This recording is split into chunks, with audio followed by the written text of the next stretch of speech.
নমস্কাৰ প্ৰিয় দৰ্শক, আজি মই আপোনালোকৰ সন্মুখত যিটো বিষয় লৈ আহিছোঁ এইটো সাধাৰণ কোনো উপায় নহয়, সাধাৰণ কোনো পূজাও নহয়। আজি মই আপোনালোকক কৈ দিব বিচাৰিছোঁ যে মাঘ মাহৰ প্ৰথম শুক্ৰবাৰৰ সেই গোপন শক্তিৰ বিষয়ে, যাক শাস্ত্ৰত ধন জাগৰণৰ দিন বুলি কোৱা হৈছে। বহুত মানুহে দিন পাৰ কৰি আছে, কিন্তু কিছুমান দিন জীৱনৰ দিশ সলনি কৰি দিয়ে। মাঘ মাহৰ প্ৰথম শুক্ৰবাৰ ঠিক তেনে এটা দিন। এই দিনটোত সঠিক নিয়মেৰে সঠিক উপায় কৰিলেও জীৱনত বছৰজোৰা ফল দেখা যায়। মাঘ মাহ হিন্দু শাস্ত্ৰ অনুসৰি অতি পবিত্ৰ আৰু শক্তিশালী মাহ। এই মাহত সূৰ্য উত্তৰায়ণত প্ৰৱেশ কৰে, অৰ্থাৎ দেৱতাসকলৰ দিন আৰম্ভ হয় বুলি বিশ্বাস কৰা হয়। উত্তৰায়ণ মানেই হৈছে পোহৰ, উন্নতি আৰু ঊৰ্ধ্বগতি।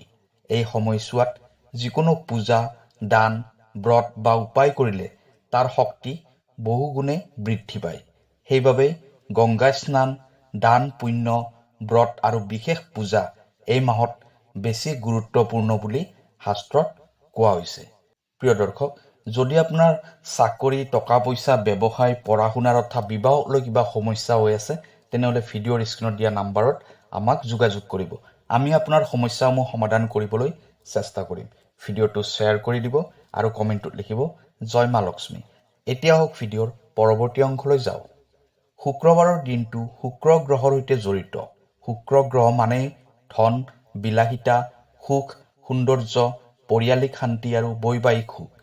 যিসকল মানুহৰ জীৱনত ধন আহে কিন্তু ৰৈ নাথাকে, যিসকলৰ উপাৰ্জন আছে কিন্তু শান্তি নাই, বা যিসকল সদায় দুখ চিন্তাত থাকে, তেওঁলোকৰ কুণ্ডলীত সাধাৰণতে শুক্ৰ গ্ৰহ দুৰ্বল থাকে। মাঘ মাহৰ প্ৰথম শুক্ৰবাৰে শুক্ৰ গ্ৰহ নিজে শক্তিশালী হৈ উঠে আৰু এই দিনটোত কৰা উপায়ে শুক্ৰ গ্ৰহক প্ৰসন্ন কৰে। এটা মাহৰ প্ৰথম দিনটোৱে সদায় আৰম্ভণিৰ শক্তি বহন কৰে, কিন্তু যেতিয়া সেই আৰম্ভণিটো শুক্ৰবাৰ হয় আৰু মাহটো হয় মাঘ মাহ, তেতিয়া ই এটা অদ্ভুত শক্তিৰ সংযোগ সৃষ্টি কৰে। শাস্ত্ৰ অনুসৰি মাঘ মাহৰ প্ৰথম শুক্ৰবাৰে কৰা উপায়ে কেৱল সেই দিনৰ বাবে নহয়, আগন্তুক বহু মাহৰ বাবে ধন প্ৰবাহ মুকলি কৰে। সেইবাবে বহু পুৰণি ঘৰত আজিও এই দিনটোত বিশেষ লক্ষ্মী পূজা কৰা হয়। মা লক্ষ্মী কেৱল ধনৰ দেৱী নহয়, মা লক্ষ্মী হৈছে শুদ্ধতা, শ্ৰম, শালীনতা আৰু সন্তোষৰ প্ৰতীক। শাস্ত্ৰত কোৱা হৈছে, য'ত পৰিষ্কাৰ, শান্তি আৰু ভক্তি থাকে, তাত মা লক্ষ্মী স্বয়ং বাস কৰে। মাঘ মাহৰ প্ৰথম শুক্ৰবাৰে মা লক্ষ্মী বিশেষভাৱে পৃথিৱীত বিচৰণ কৰে বুলি বিশ্বাস কৰা হয়। সেইবাবে এই দিনটোত যদি ঘৰত অশান্তি, নিগেটিভ এনাৰ্জি বা অলসতা থাকে, তেন্তে মা লক্ষ্মী তাত থাকিব নোৱাৰে।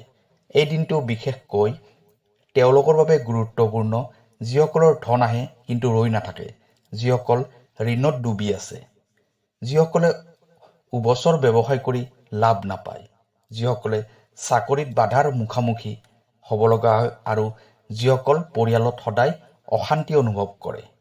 মাঘ মাহৰ প্ৰথম শুক্ৰবাৰ তেওঁলোকৰ বাবে এটা সুযোগ নিজৰ ভাগ্য সলনি কৰাৰ বাবে। বহু মানুহে এইবোৰ কথা শুনি হাঁহিব পাৰে, কিন্তু মনত ৰাখিব, বিশ্বাস নাথাকিলে কোনো শক্তিয়ে কাম নকৰে। উপায় মানে যাদু নহয়, উপায় মানে মন, কৰ্ম আৰু শক্তিৰ মিলন। যিজনে শ্ৰদ্ধাৰে কৰে তেওঁ ফল পায়, যিজনে উপহাস কৰে তেওঁ কেৱল কথা শুনিয়েই থাকে। শাস্ত্ৰ অনুসৰি সূৰ্যোদয়ৰ আগৰ সময়খিনি ব্ৰহ্ম মুহূৰ্ত বুলি কোৱা হয়। এই সময়ত পৃথিৱীত দেৱীয় শক্তি সক্ৰিয় থাকে। মাঘ মাহৰ প্ৰথম শুক্ৰবাৰে যদি আপুনি এই সময়ত টোপনিৰ পৰা সাৰ পায়, তেন্তে আপোনাৰ মন স্বাভাৱিকভাৱে শান্ত হয় আৰু নিগেটিভ চিন্তা দূৰ হয়। দেৰিকৈ উঠি পূজা কৰিলে পূজা কৰা হয় ঠিকেই, কিন্তু তাৰ সম্পূৰ্ণ শক্তি পোৱা নাযায়। এই দিনটোত স্নান কেৱল শৰীৰ পৰিষ্কাৰৰ বাবে নহয়, ই আত্মিক শুদ্ধিৰো এক প্ৰক্ৰিয়া। গৰম পানীত অলপ গংগাজল মিহলাই স্নান কৰিলে পুৰণি নিগেটিভ কৰ্মশক্তি দূৰ হয় বুলি শাস্ত্ৰত কোৱা হৈছে। স্নানৰ সময়ত মুখেৰে বা মনেৰে এটা মন্ত্ৰ ক'ব লাগে। মন্ত্ৰটো হ'ল ওম নম শ্ৰীয় লক্ষ্মী নম। ওম নম শ্ৰীয় লক্ষ্মী নম। এই মন্ত্ৰই মনৰ ভিতৰৰ ভয়, দুখ আৰু অভাৱৰ ভাৱনা ধুই পেলায়। বহু মানুহে ভাবে কাপোৰে কি কাম কৰিব, কিন্তু শাস্ত্ৰত প্ৰতিটো ৰঙৰ নিজৰ কম্পন আছে। মাঘ মাহৰ প্ৰথম শুক্ৰবাৰে সেউজীয়া, গুলপীয়া বা হালধীয়া কাপোৰ পিন্ধিলে শুক্ৰ গ্ৰহ আৰু লক্ষ্মী শক্তিৰ সৈতে সাদৃশ্য সৃষ্টি হয়। ক'লা বা নীলা কাপোৰ শনি আৰু ৰাহুৰ শক্তি বঢ়ায়, যি এই দিনটোত অনুকূল নহয়। সেয়েহে বস্ত্ৰ নিৰ্বাচনো এটা গুৰুত্বপূৰ্ণ বিধি। মা লক্ষ্মী কেতিয়াও অপৰিষ্কাৰ ঠাইত নাথাকে। এইটো কেৱল কথা নহয়, শাস্ত্ৰীয় সত্য। মাঘ মাহৰ প্ৰথম শুক্ৰবাৰে ঘৰৰ পূজা স্থান, ৰান্ধনী ঘৰ আৰু দক্ষিণ পশ্চিম কোণ বিশেষভাৱে চাফা কৰিব লাগে। ভঙা বস্তু বন্ধ কৰি, পুৰণি জাবৰ বা অপ্ৰয়োজনীয় বস্তু ঘৰত থাকিলে ই ধনৰ গতি বন্ধ কৰি ৰাখে। যিদিনাখন আপুনি এইবোৰ আঁতৰাই পেলাব, সেইদিনাখনেই ধন প্ৰবাহ আৰম্ভ হ'ব পাৰে। যেতিয়া আপুনি ৰাতিপুৱা স্নান কৰি পৰিষ্কাৰ কাপোৰ পিন্ধি ঘৰখন চাফা কৰে, তেতিয়া কেৱল বাহিৰৰ ময়লা নহয়, মন আৰু ঘৰৰ ভিতৰৰ নিগেটিভ শক্তিও লাহে লাহে আঁতৰি যায়। বহু মানুহে কয়, পূজা কৰোঁ কিন্তু ফল নাই। তাৰ কাৰণ হ'ল পূজাৰ আগতে শুদ্ধি নাই। শুদ্ধি নাথাকিলে শক্তি স্থিৰ নহয়। এই দিনটোত আপুনি যি ভাবিব সেই শক্তি বহুগুণে বৃদ্ধি পায়। যদি মনত দুখ, ঈৰ্ষা, খং বা হতাশা থাকে, তেন্তে পূজাৰ ফল কমি যায়।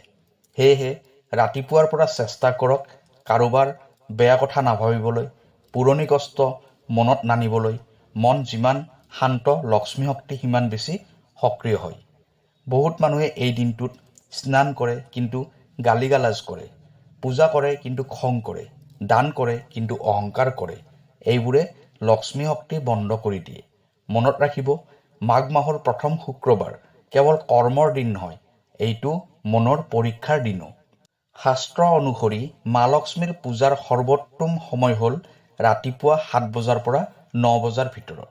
এই সময়খিনিত সূৰ্য শক্তি আৰু শুক্ৰ শক্তি সমন্বিত থাকে। বহু মানুহে দেৰিকৈ পূজা কৰে, কিন্তু সময় শুদ্ধ নহ'লে পূজাৰ শক্তি সম্পূৰ্ণ জাগ্ৰত নহয়। সেয়েহে চেষ্টা কৰক এই সময়খিনিৰ ভিতৰতে পূজা আৰম্ভ কৰিবলৈ। পূজাৰ বাবে এখন পৰিষ্কাৰ আসন পাৰি লওক। তাৰ ওপৰত মা লক্ষ্মীৰ ছবি বা মূৰ্তি স্থাপন কৰক। মূৰ্তি বা ছবিখনৰ তলত অলপ চাউল ৰাখিব পাৰে। ই স্থায়িত্বৰ প্ৰতীক। মা লক্ষ্মীৰ সন্মুখত ঘিৰ চাকি জ্বলাওক, ধূপ জ্বলাওক আৰু ফুল আগবঢ়াওক। এইবোৰে একেলগে ধন শক্তিৰ মণ্ডল সৃষ্টি কৰে। মা লক্ষ্মীৰ সদায় মিঠা বস্তু প্ৰিয়। সেয়েহে প্ৰসাদ হিচাপে গাখীৰ, চিৰা, গুড়, চাউলৰ পিঠা, মিঠাই বা ফল আগবঢ়াব পাৰে। গাখীৰ শুদ্ধতাৰ প্ৰতীক, চিৰা সহজীৱনৰ প্ৰতীক আৰু গুড় মধুৰতাৰ প্ৰতীক। যেতিয়া এইবোৰ আগবঢ়োৱা হয়, তেতিয়া মা লক্ষ্মী প্ৰসন্ন হয় বুলি শাস্ত্ৰত কোৱা হৈছে। এতিয়া দুয়োখন হাতযোৰ কৰি চকু বন্ধ কৰক। 3 বাৰ দীঘলীয়াকৈ উশাহ লওক। তাৰপিছত ধীৰ আৰু ভক্তিময় কণ্ঠত কওক, হে মা লক্ষ্মী, মাঘ মাহৰ এই পবিত্ৰ প্ৰথম শুক্ৰবাৰে মই আপোনাক আহ্বান কৰিছোঁ, মোৰ ঘৰত প্ৰৱেশ কৰক। মোৰ দুখ অভাৱ দূৰ কৰক আৰু মোৰ জীৱনত স্থায়ী ধন সমৃদ্ধি দান কৰক। এই আহ্বানটো হৃদয়ৰ পৰা ওলাই আহিব লাগিব। আহ্বানৰ পিছত 11 বাৰ এই শক্তিশালী মন্ত্ৰটো জপ কৰক। ওম শ্ৰীং শ্ৰীয় নমঃ। ওম শ্ৰীং শ্ৰীয় নমঃ। ওম শ্ৰীং শ্ৰীয় নমঃ। প্ৰতিটো মন্ত্ৰ জপ কৰাৰ সময়ত মনত ভাবিব, মোৰ জীৱনত ধনৰ পথ খুলি গৈছে। এই মন্ত্ৰ শুক্ৰ গ্ৰহ আৰু মা লক্ষ্মীৰ দুয়োৰে শক্তি একেলগে জাগ্ৰত কৰে। পূজাৰ সময়ত যদি মন ঘূৰি ফুৰে, তেন্তে পূজাৰ শক্তি কমি যায়। সেয়েহে চেষ্টা কৰক এই সময়খিনিত কেৱল মা লক্ষ্মীৰ চিন্তাই মনত ৰাখিবলৈ। মোবাইল, কথা বাৰ্তা, দৌৰা দৌৰি সকলো বন্ধ কৰক। এই 10 পৰা 15 মিনিট আপোনাৰ জীৱনৰ বহু সমস্যাৰ সমাধান দিব পাৰে। বহুত মানুহে পূজা কৰে কিন্তু বিশ্বাস নকৰে। কিছুমান মানুহে পূজাৰ মাজতে বেয়া কথা কয়, খং কৰে বা কাজিয়া কৰে। এইবোৰে মা লক্ষ্মীক ৰুষ্ট কৰে। মনত ৰাখিব, মা লক্ষ্মী কেতিয়াও অস্থিৰতা পচন্দ নকৰে। শান্তি আৰু শালীনতা থাকিলে তেওঁ বাস কৰে। মন্ত্ৰ জপ শেষ হোৱাৰ পিছত অলপ সময় নীৰৱে বহি থাকক। তাৰ পিছত চাকি গছি সন্মুখত মূৰ নমাই ধন্যবাদ দিয়ক। প্ৰসাদ কিছু সময় পাছত পৰিয়ালৰ সকলোকে বিলাই দিব পাৰে। ই ধন শক্তি ঘৰৰ সকলোতে বণ্টন কৰে। প্ৰিয় দৰ্শক, এইখিনি আছিল মাঘ মাহৰ প্ৰথম শুক্ৰবাৰে কৰিব লগা এটা বিশেষ উপায়। ভিডিঅ'টো যদি ভাল লাগিছে তেনেহ'লে শ্বেয়াৰ কৰি দিব। কাইলৈ আকৌ লগ পাম অন্য এটা ভিডিঅ'ত। ধন্যবাদ।